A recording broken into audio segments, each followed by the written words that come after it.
Hey guys, Alex again.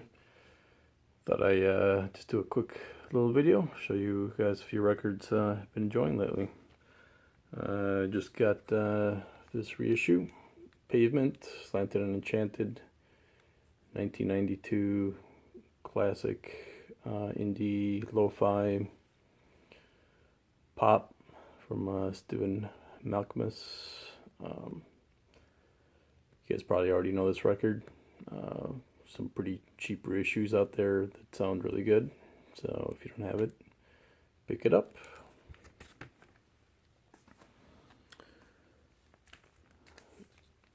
Henry Threadgill Sextet, Rag, Bush and All is the title.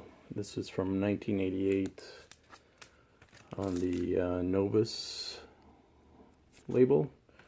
I think I only have a couple other records on the Novus.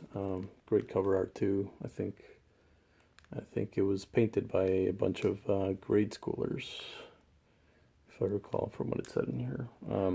Absolutely fantastic record. Threadgill on the saxophone. Really good group. If you don't know Henry Threadgill, definitely check him out. His stuff is available pretty cheaply, and it's all very, very good. At least stuff that I heard.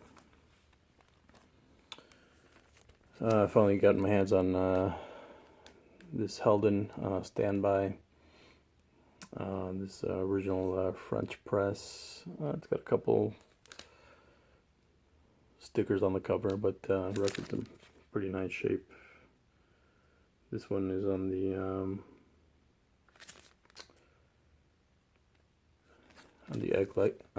egg label. This is the other side. You can't see the cool egg label, but yeah, this might be my favorite of the Helden records that I've heard. Really, really ahead of its time. I believe this is from my '79. You know, one of the long tracks on this really sounds like proto metal grunge. It's great guitar work. Like I said, way ahead of its time. The other side, more electronic, but all of it is top notch. Highly recommended. Saw this one in my local store, Albert Ayler. The first recordings. This was originally a European record. I think it's got a different title.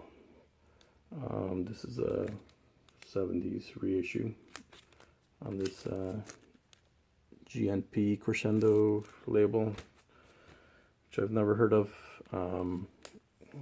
This is his first recording from late 1962, alongside a couple of Scandinavian players.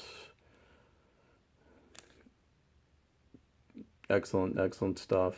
Yeah, you really can't go wrong with Albert Ayler, and you know, even the early stuff is way ahead of its time, and well worth checking out. This is Venetian Snares, electronic modern classical group from the 2000s. Think maybe, you know, in the vein of Austria or Aphex Twin, maybe more like Aphex Twin, but with a lot of strings. In this one in particular, I think some of their other stuff is more electronic based. So a ton of classical music samples and breakbeats.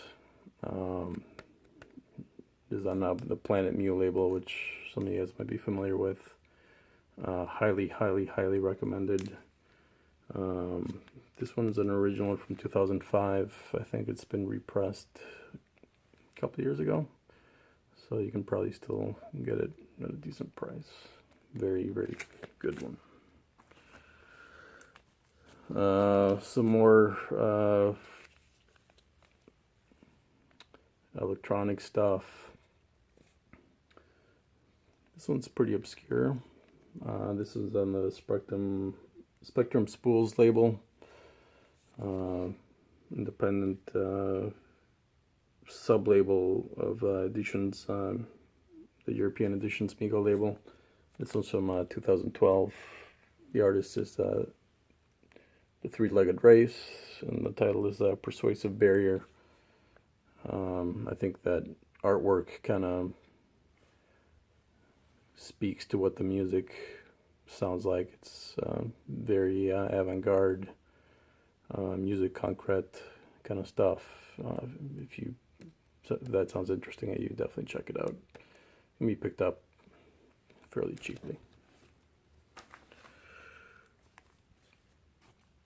Another nice find from my local store here, Chico Baraka with Construcao. I believe this is original first Brazilian press,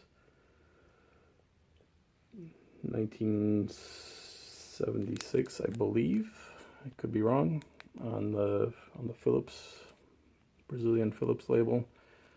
You don't see a lot of Brazilian records here in Southern California, so I was pretty happy to pick this one up.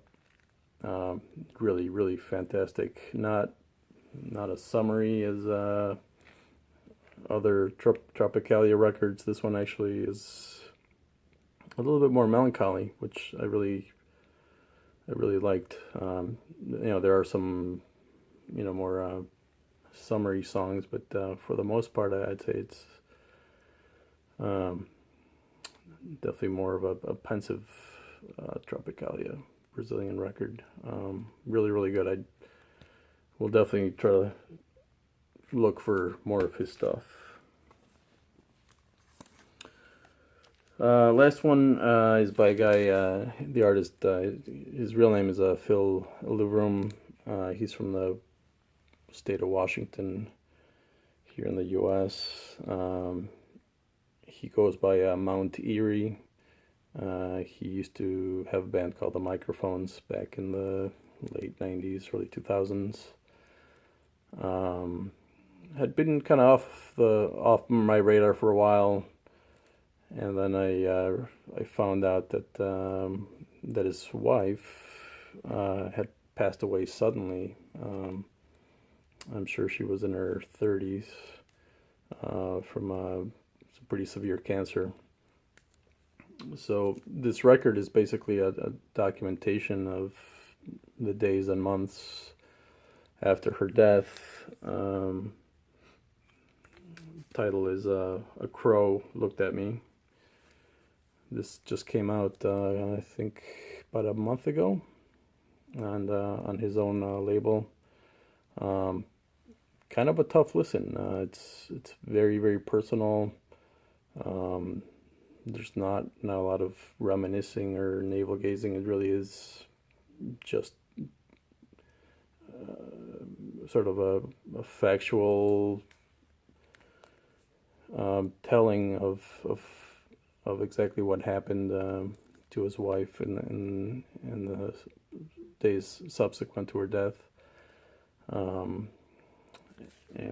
He does have a young child that they had recently as well. So it's really good. I definitely check out his back catalog. I particularly love his stuff from the early 2000s as The Microphones. But yeah, this is really, really a good record, worth checking out. Last one here, I just got it in the mail today.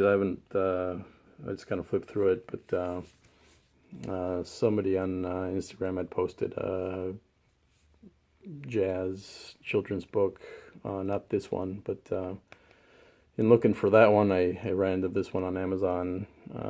It's called Before John Was a Jazz Giant, a song of John Coltrane. And yeah, it looks like it's a nice little kid's book talking about John's Coltrane upbringing. Pretty cool. Pretty cool illustrations too. So yeah, if you got kids or have any interest in anything like this, definitely worth checking out for $10. We'll read this to my daughter tonight for sure. So, and my son. All right, that's it. Just a quick one. Hope everybody's well, and I'll see you guys soon.